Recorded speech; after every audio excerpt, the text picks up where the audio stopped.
ये एक जुमला सुनते सुनते हम बूढ़े हो गए हैं कि एफबीआर जो है वो टैक्स वसूली के जो अहदाफ है वो पूरे नहीं कर सका। सर ये हम अपने अगले जहान में जाने से पहले सुन लेंगे कि जी अब की दफ़ा अहदाफ जो है पूरे हो गए, क्यों कारकर्दगी नहीं दिखा पाता है सर एफबीआर? नौशाद साहब, आपसे इजाजत से, ये बूढ़े होने की जो बात है ये सिर्फ अस्मा साहिबा की हद तक है, इसमें मैं शामिल नहीं हूँ। हाँ चलें, ठीक हो गया।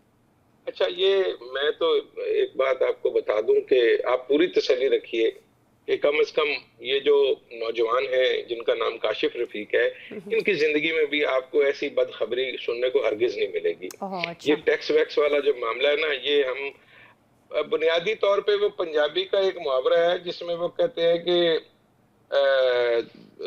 बिल्ली को आपने दूध की रखवाली पर बिठा दिया है, या इस तरह की एक और मिसाल है, लेकिन वो मैं यहाँ देना नहीं चाहता।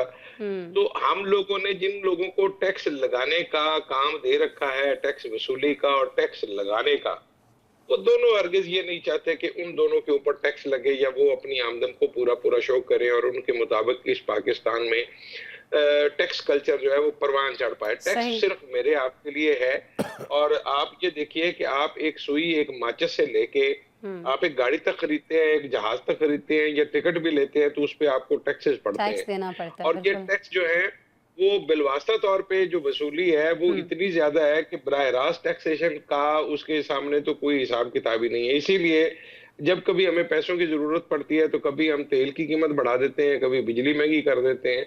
तो ये बेसिकली हम पैसे पूरे करने के लिए कर रहे होते हैं, क्योंकि जहां पे डायरेक्ट टैक्सेशन की जरूरत है उन शोबों पे हम नहीं लगा रहे। अब ज़राअत के हवाले से थोड़ी बहुत ही बात कर रहे हैं कि ये करेंगे वो करेंगे, लेकिन मैं अभी भी समझता हूं कि ये जो जिस तरह के मामलात हैं, जब तक सारे लोगों को, अकाउंटी लोगों को बिलखसूस जिन्होंने टैक्सेशन का फैसला करना है, उनको इस छलनी में से नहीं गुजारा जाएगा। और सही। हमारा जो सनतकार है, आप ये देखिए कि हाल रोड का एक छोटा सा दुकानदार जिसके पास हार्डली कोई 10-20 गज की दुकान, 10-20 फुट की दुकान होती है, तो एक साल में कोई 12-15 चक्कर बाहर के लगा आता है।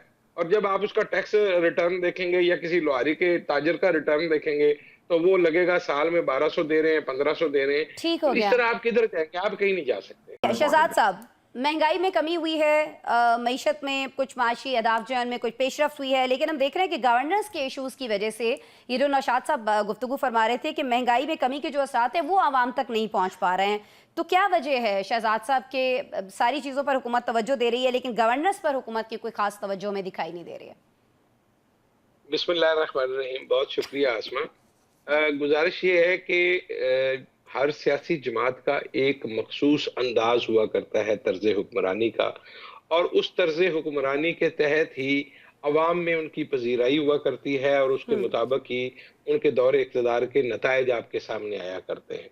ठीक। अब चूंकि जो शहबाज शरीफ साहब हैं, वो उनकी एक जो रही है शोहरत रही है, वो एक अच्छे मुंतज़म की रही है, खासकर जब वो पंजाब में रहे, तो उनसे स्पीड के हवाले से और इंतज़ामी अमूर के हवाले से वो बड़ा सख्त गिर मुंतज़म होने की एक शोहरत रखते हैं। तो ऐसे में एक मुश्किल हालात में घिरी हुई वफाकी हुकूमत की सरबराही जब उनको मिली, तो चैलेंजेस यकीनन बहुत बड़े बड़े थे। लेकिन उन्होंने, और उनकी जो इब्तदाई टीम है, मैं समझता हूँ उन्होंने इस पे बड़ा अच्छे से काम किया और उस पे कंट्रोल भी किया, और जिसके नताइज आपके सामने हैं। मुझे लगता ये है कि महंगाई में कमी हुई ज़रूर है, लेकिन अब माह रमज़ान की बरकत की वजह से हम मुसलमानों ने रवायती तौर पर सही जो हो गया। मुनाफ़क़त के तहत आर्ज़ी महंगाई खुद से की हुई है, ये उसकी वजह से थोड़ी-सी परेशानी हो सकती है। नहीं खैर लेकिन वो शहजाद साहब, हालात जो कि रमज़ान से शुरू में पहले थे भी वो आवाम को कोई खासा रिलीफ नहीं मिल रहा था। और चले नहीं, आपने वो अब ज़ाहिर है कि अब वो, मेरा नहीं ख्याल कि लिपस्टिक या पाउडर में कोई कमी आई थी, लेकिन लोगों को जो उनकी रोज़मर्रा की ज़रूरत की अशिया हैं, उनमें ख़ासा फ़र्क लग रहा था, ठीक क्योंकि है। जो लोग बाज़ार जाते हैं, उनको पता है कि फ़र्क आया है। दूसरी बात ये है कि असल फ़र्क पड़ेगा जब रोज़गार के मौके, वो अभी तक अनफॉर्चुनेटली जो है वो मार्केट में उस तरह से नहीं है। हम्म। आमदन को बढ़ाने पे ज़ोर होना चाहिए।